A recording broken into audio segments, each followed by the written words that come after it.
السلام عليكم، اهلا بيكم في فيديو جديد. في الفيديو ده ان شاء الله هوريكم ريفيو عن كل الحاجات اللي انا استخدمتها في اللانش بوكس السنه اللي فاتت، ورأيي فيها بصراحه ايه كويس ايه اللي مش كويس قوي ايه الاحسن. فتعالوا نبتدي على طول وهوريكم كل حاجه بالتفصيل. يلا نبتدي.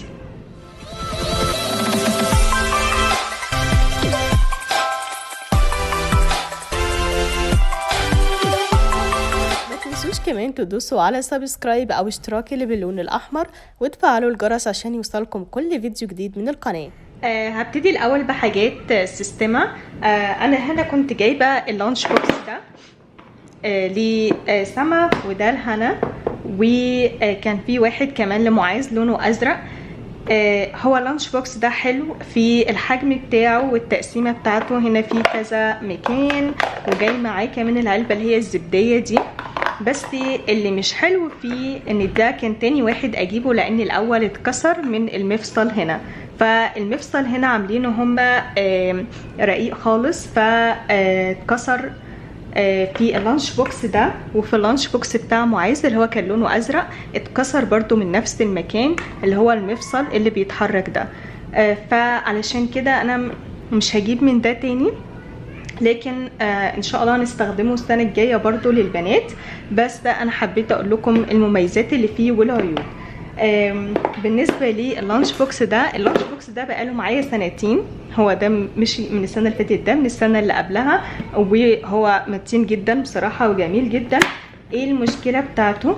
المشكله بتاعته ان الحته دي غويطه قوي، فلو انت هتحطي حاجات هنا تحتاجي ان انت تستخدمي ورق كب كيك او حاجه او حتى منديل متطبق علشان الحاجات ما تقعدش تتحرك وتبوظ شكلها لغايه لما الاولاد ياخدوها. والجزء ده هنا بيتقلب، فلو هتحطي هنا برضو حاجات تخلي بالك ان هو لما هيتقفل الجزء ده هيكون مقلوب. فلو حاطه حاجه ممكن تتكب حطيها تكون برضو مقفولة، او تكون اسمها ايه الارتفاع بتاعها زي الارتفاع ده، بحيث ان هي لما تتقفل كده وتتقلب كده ما تتحركش. بس اللانش بوكس ده بصراحة متين جدا. هنا مش عاملين مفصل، عاملينه كده بالشكل ده. فانا يعني عاجبني ده بصراحة ان هو عايش معانا بقاله فترة، لكن دول لا. اللانش بوكس ده ظريف خالص، ده برضو من سيستما، ده كان بتاع معاذ بعد التاني اللي اتكسر جبت له اللانش بوكس ده. هو صغير شويه، مفيش تقسيمات كتير، المكان هنا برضو صغير، يعني مش ان هو تقدري تحطي فيه حاجات كتير. لو عايزه تحطي حاجات كتير لازم تحطي ورق كب كيك او كده، لكن مش متقسم زي ده. ده فيه لوحده هو متقسم كذا تقسيمه، لكن ده هتضطري ان انت تقسميه بنفسك. بس انا حبيت اجيب حاجه بتتفتح وتتقفل بالشكل ده عشان كنت خايفه اجيب نفس الشكل فيتكسر تاني. ده بالنسبه لحاجات السيستما. هنا كمان جبت لهم ده اللي هو احنا استخدمناه للمتابعين معايا. بحط لهم هنا مثلا جزر مع حمص او بريتسلز مع زبده فول سوداني ونوتيلا او كده. ده كويس، بس ده هنا بيسرب لو الحاجه سايله، يعني لو حطيتي كاتشب او طحينه فده مش بيقفل، مش بيمنع ان الحاجه تدلق. فده هو العيب اللي فيه، لكن هو اللي عاجبني فيه ان هو حجمه كبير. هوريكم حاجه زيه بس نوع مختلف دلوقتي، اللي هي دي. ده اسمه فيول، انا جبته من على موقع اللي هو اسمه مامز وورلد. ده الحجم بتاعه صغير للاسف، بس هنا ده صمام بيقفل كويس جدا، فلو حطيتي هنا اي حاجه مش بتدلق. فده الفرق بين ده وده. فالمشكله بس ان ده، بصوا الفرق في الحجم، فده بيشيل كميه اكبر من ده. ايه كمان هنا ده اللي هو اللانش بوكس العادي اللي انا جايبه لهم من سنتر بوينت، برضو المفصل ده اتكسر. ده بتاع هنا، هو وقع منها فالمفصل ده اتكسر. ولما جبته السنه اللي قبلها برضو نفس الموضوع، المفصل برضو اتكسر. بس هو برضو التقسيمه بتاعته يعني اللي هي التقسيمه العاديه خالص اللي هو 4 حاجات. فبرضو الكويس فيه ان هو الحاجات دي ممكن تتحاش لو انت محتاجه المساحه كلها، او تتحط عشان تقسمي عليها ال4 حاجات. وطبعا الاطفال بيحبوا الحاجات دي قوي عشان الرسومات اللي عليه، فدول الاتنين نفس الموضوع. ده كمان جبته لهم من سيستما. هو هنا مكانين فوق بعض، بس انا الاول كنت جايباه عشان ابعت معاه كورن فليكس، فاحط هنا الكورن فليكس وهنا اللبن. بس بصراحه ده برضو بيسرب.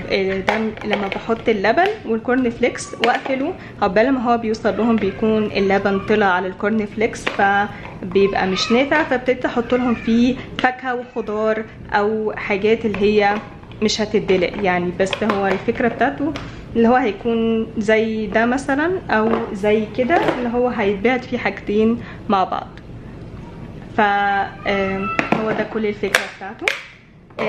ده برضو كنت جايباه الميزو. المشكله اللي فيه برضو ان ده مش حاجز بين الناحيتين، فلو هتحطي حاجه فيها بتنزل سوائل برضو ده مش هينفع للاسف. فعلشان كده انا جبت ده.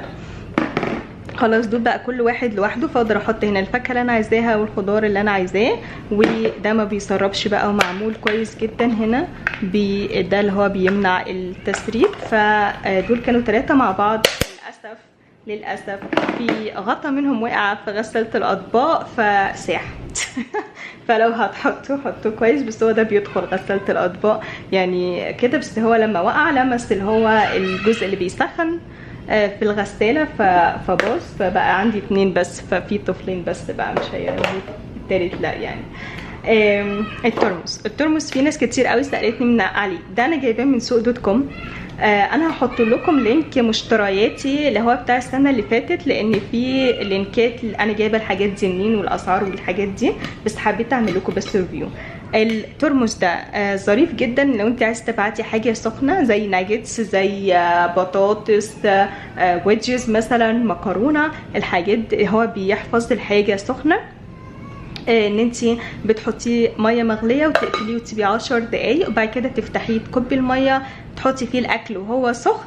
الاكل يكون سخن كويس خالص، وبعد كده تقفليه بيفضل سخن. انا سالت البنات كذا مره بيفضل سخن لغايه لما هما ياكلوا. بس دي ما تحطيش حاجات فيها البان، لان الالبان هتبوظ بعد فتره. فعن تجربه يعني مش هينفع شوفان باللبن او اي حاجه باللبن، لان اللبن بيحتاج ان هو يفضل ساقع مش سخن.